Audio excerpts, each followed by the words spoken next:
Today, we bring you an inspiring commencement speech by SHRUTHI Kumar, a Harvard graduate known for her passionate views on civil rights and the power of not knowing. At Harvard's 2024 commencement, SHRUTHI shares her journey from the Great Plains of Nebraska to the esteemed university, highlighting the importance of empathy, humility, and ethical engagement. Her off-script remarks on civil rights and solidarity resonated deeply with the audience, earning her a standing ovation. Today, we are celebrated for what we know. In fact, for most of our lives, we've learned to feel a sense of accomplishment in the awards, accolades, and honors that line our childhood homes. How much we know and how we leveraged it got us far. It got us here. But today, I want to convince you of something counterintuitive that I've learned from the class of 2024. The power of not knowing. I grew up in the Great Plains of Nebraska, alongside cattle ranches and cornfields. As the eldest daughter of South Asian immigrants, I was the first in my family to attend college here in the US.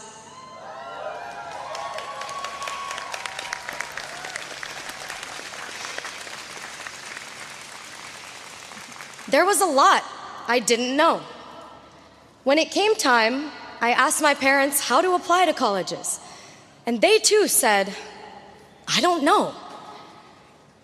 The words, "I don't know," used to make me feel powerless, like there was no answer, and therefore no way, as if I was admitting defeat. From Nebraska to Harvard, I found myself redefining this feeling of not knowing. I discovered a newfound power in how much I didn't know. I didn't know a field called the history of science even existed. And I now find myself a graduate of the department. Here, for the first time in my life, I had a professor of color, a historian of science who taught me history is just as much about the stories we don't know as the stories we do. In the history of science, we often look for what is missing, what documents are not in the archives, and whose voices are not captured in history. I've learned silence is rarely empty, often loud. I've learned this not only in the classroom, but also from the class of 2024. In reflecting on our collective moments at Harvard, I've realized it's the moments of uncertainty from which something greater than we could have ever imagined grows. And our class has experienced more than our fair share of the unknown. In our first year, during COVID, we didn't have Annenberg to meet 100 people in an hour and walk out remembering 5 names. What did we do? Hefes became the new Annenberg, and we learned to connect differently, building quality over quantity in our friendships. In our sophomore year, Roe v. Wade was overturned, and there was, and still is, in many parts of the country, an omnipresent uncertainty in accessing reproductive health care.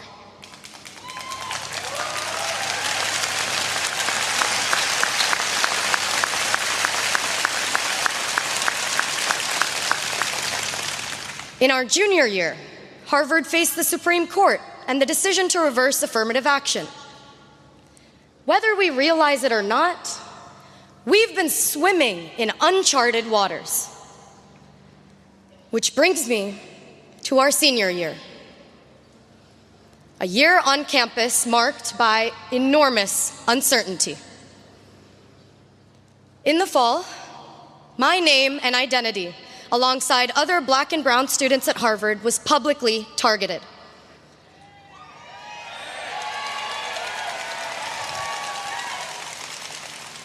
For many of us students of color, doxing left our jobs uncertain, our safety uncertain. This semester, our freedom of speech and our expressions of solidarity became punishable.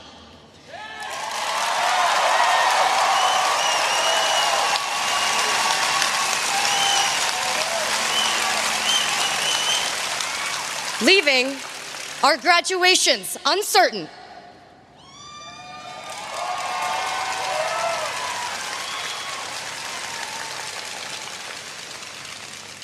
As I stand before you today, I must take a moment to recognize my peers, the 13 undergraduates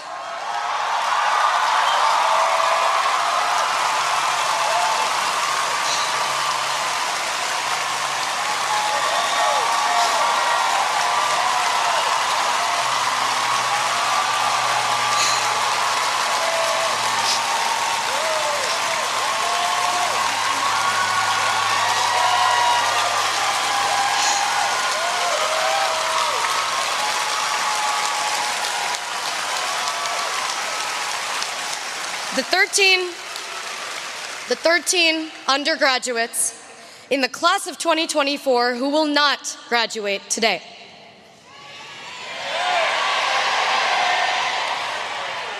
I am deeply disappointed by the intolerance for freedom of speech and the right to civil disobedience on campus.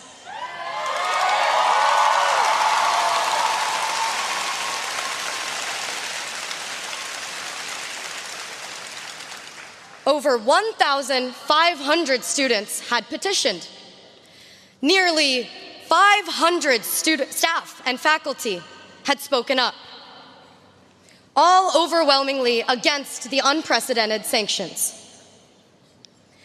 As an American and as a Harvard graduate, for me, what is happening on campus is about liberty. This is about civil rights and upholding democratic principles.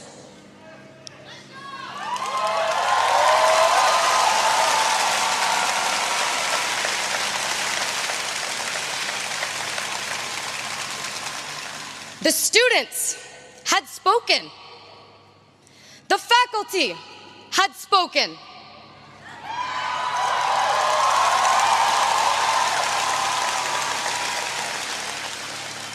Harvard, do you hear us?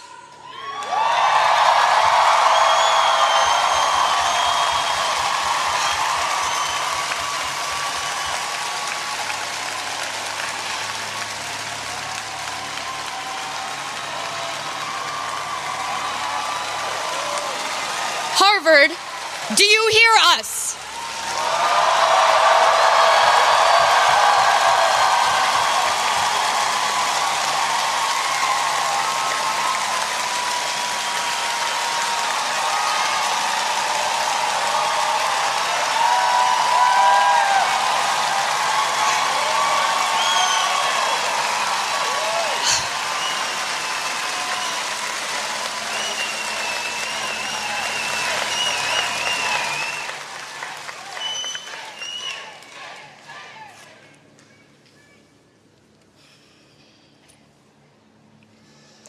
We are in a moment of intense division and disagreement in our community over the events in Gaza.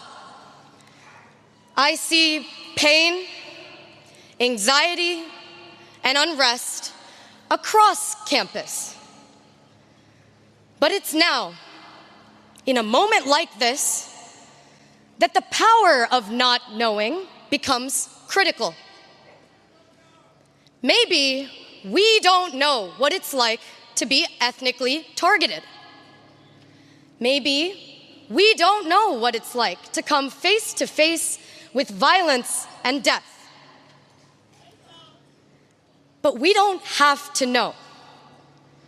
Solidarity is not dependent on what we know, because not knowing is an ethical stance.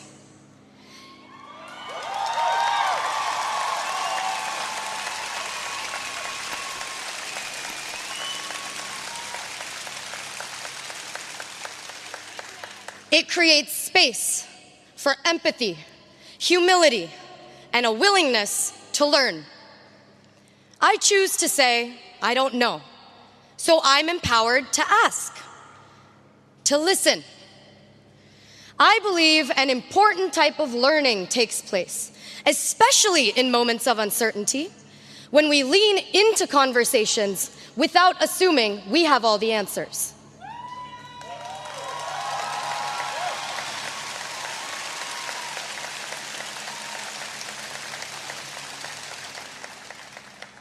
Can we see the humanity in people we don't know?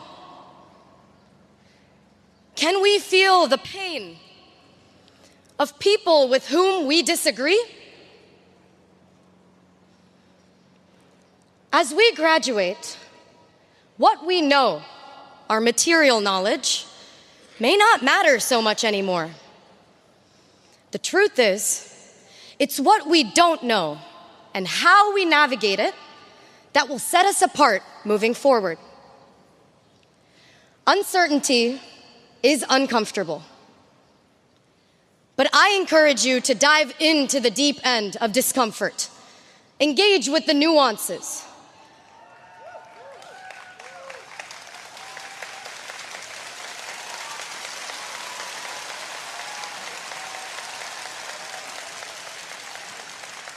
And bring with you a beginner's mind, an ethic of not knowing. Emily Dickinson had said,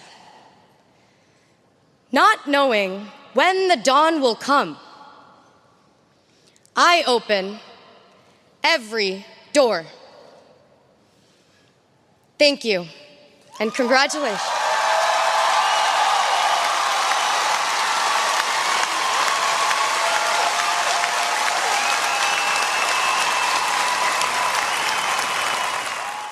Visit our site, EnglishSpeechChannel.com, for exclusive access to video transcripts, offline audio, English lessons, and private classes.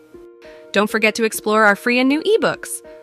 Also, subscribe to our weekly newsletter for the latest updates. Links in the description below. Thanks for your support.